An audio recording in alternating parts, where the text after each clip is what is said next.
آج کل کے دور میں ایک احساس ہے جو ہر جگہ ہے. ہر جگہ. آپ اپنے ارد گرد دیکھیں، دفتر میں، بازار میں، گھر میں، ہر چہرے پر ایک ہی فکر نظر آتی ہے. بالکل. چاہے کوئی امیر ہو یا غریب، وہ فکر ہے رزق کی، روزی روٹی کی. تو آج ہم ایک ایسے متن پر گہرائی سے بات کر رہے ہیں جو اس عالمگیر پریشانی کا ایک روحانی حل پیش کرتا ہے. اور اس کا مرکز قرآن مجید کی ایک سورۃ الواقعہ ہے. جی، آج کی اس گفتگو کا مقصد یہ سمجھنا ہے کہ یہ متن مالی بے چینی اور مستقبل کے خوف سے نمٹنے کے لیے کیا نقطہ نظر پیش کرتا ہے. صحیح.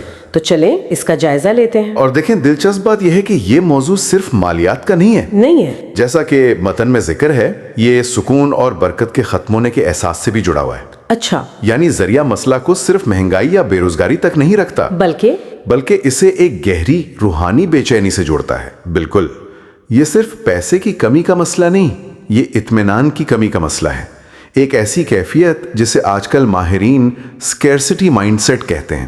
اسکیرسٹی مائنڈ سیٹ یعنی کمی کی ذہنیت؟ جی، یہ مسلسل خوف کہ جو ہمارے پاس ہے وہ کافی نہیں ہے اور شاید کبھی کافی نہیں ہوگا. یہ تو بہت طاقتور اصطلاح ہے، اور یہ متن موجودہ حالات کی جو منظر کشی کرتا ہے وہ بالکل اسی ذہنیت کو جنم دیتی ہے. ظاہر ہے، مہنگائی کا ایک طوفان ہے جو تھمنے کا نام نہیں لے رہا. کاروبار بند ہو رہے ہیں، نوکریاں ختم ہو رہی ہیں، اخراجات آسمان سے باتیں کر رہے ہیں. اور یہ صرف اعداد و شمار نہیں ہے، یہ حقیقی زندگی کی کہانیاں ہیں. ذریعہ ایک باپ کی پریشانی کی جو مثال دیتا ہے وہ دل کو چھو لیتی ہے. ایک ایسے شخص کی تصویر جو سارا دن محنت کرتا ہے لیکن شام کو اس کے ماتھے پر پریشانی کی لکیریں ہوتی ہیں. وہ اپنے بچوں سے نظریں نہیں ملا پاتا. اور وہ پریشانیاں بہت ٹھوس ہیں، مطلب بہت حقیقی ہے. بچوں کی فیس کیسے ادا ہوگی؟ گھر کا کرایہ کہاں سے آئے گا؟ بجلی کا بل؟ جی، یہ وہ سوالات ہیں جو روزمرہ کی زندگی کا حصہ بن گئے ہیں. لیکن ان سب میں سب سے خوفناک سوال کل کیا ہوگا. بالکل، وہ سوال جو رات کو سونے نہیں دیتا. یہ صرف ایک فکر نہیں ہے، یہ ایک نفسیاتی بوجھ ہے. جی، کل کیا ہوگا یہ سوال یہ حال کی پریشانیوں سے نکل کر مستقبل کے ایک گہرے خوف میں بدل جاتا ہے. صحیح. ذریعہ کہتا ہے کہ یہ وہ خوفناک سوال ہے جو آج کے انسان کو اندر ہی اندر کھائے جا رہا ہے. اور یہ کوئی استعارہ نہیں ہے. نہیں، یہ ایک حقیقت ہے. جیسے دیمک لکڑی کو اندر سے کھوکھلا کر دیتی ہے نا؟ بالکل. یہ فکر انسان کی روح کو کھوکھلا کر دیتی ہے. یہ ایک مسلسل ذہنی دباؤ ہے جو حال کا سکون بھی چھین لیتا ہے. اس خوف کے نفسیاتی اثرات بہت گہرے ہیں. یہ صرف ایک منطقی فکر نہیں ہے کہ وسائل کم ہیں اور اخراجات زیادہ. یہ اس سے بڑھ کر ہے. یہ ایک وجودی بحران بن جاتا ہے. جب متن کہتا ہے کہ یہ خوف اندر ہی اندر کھائے جا رہا ہے تو یہ اس ذہنی اذیت کی طرف اشارہ کر رہا ہے. یہ انسان کے فیصلے کرنے کی صلاحیت کو متاثر کرتا ہے، اس کے رشتوں میں تناؤ پیدا کرتا ہے اور اس کی صحت پر بھی منفی اثر ڈالتا ہے. تو اس خوف کا نتیجہ کیا ہوتا ہے؟ انسان کرتا کیا ہے؟ وہ بھاگتا ہے. جی، ذریعہ ایک بہت طاقتور تشبیہ استعمال کرتا ہے. وہ کہتا ہے ہم رزق کے پیچھے ایسے بھاگ رہے ہیں جیسے پیاسا پانی کے پیچھے دوڑتا ہے. ایک نہ ختم ہونے والی دوڑ، صبح سے شام تک، ہفتے کے 7 دن. لیکن پھر متن ایک عجیب نکتہ اٹھاتا ہے کہ ہم رزق کے پیچھے دوڑتے ہیں اور رزق ہم سے آگے بھاگتا ہے. جی، اس میں کامیابی کا احساس نہیں، صرف تھکن ہے. یہ ایک ایسا چکر ہے جس میں کوشش کا پھل اطمینان کی صورت میں نہیں ملتا اور اس بھاگ دوڑ کی قیمت بہت زیادہ ہے. کیا قیمت چکانی پڑتی ہے؟ متن کے مطابق لوگ رزق کے لیے اپنی صحت کھو دیتے ہیں، اپنے رشتے، اپنے بیوی بچوں کے ساتھ وقت، ہاں، اور یہاں تک کہ اپنی نمازیں اور اپنے رب سے تعلق کو بھی نظر انداز کر دیتے ہیں. یعنی آپ یہ کہہ رہے ہیں کہ ہم ایک ایسی چیز کے پیچھے بھاگ رہے ہیں جو ہمیں مزید تھکا رہی ہے. بالکل. اور اس بھاگ دوڑ میں ہم وہ چیزیں بھی کھو رہے ہیں جو ہمیں حقیقی سکون دے سکتی تھیں. یہی تو تضاد ہے. اور یہاں سے بات بہت دلچسپ ہو جاتی ہے. اتنی جد و جہد، اتنی قربانیوں کے باوجود نتیجہ کیا ہے؟ نتیجہ صفر. متن کہتا ہے کہ اس سب کے باوجود دل سے یہ خوف ختم نہیں ہوتا کہ کہیں میں غریب نہ ہو جاؤں. اس کا مطلب یہ ہے کہ مادی کامیابی بھی اندرونی خوف کو ختم کرنے کی ضمانت نہیں دے سکتی.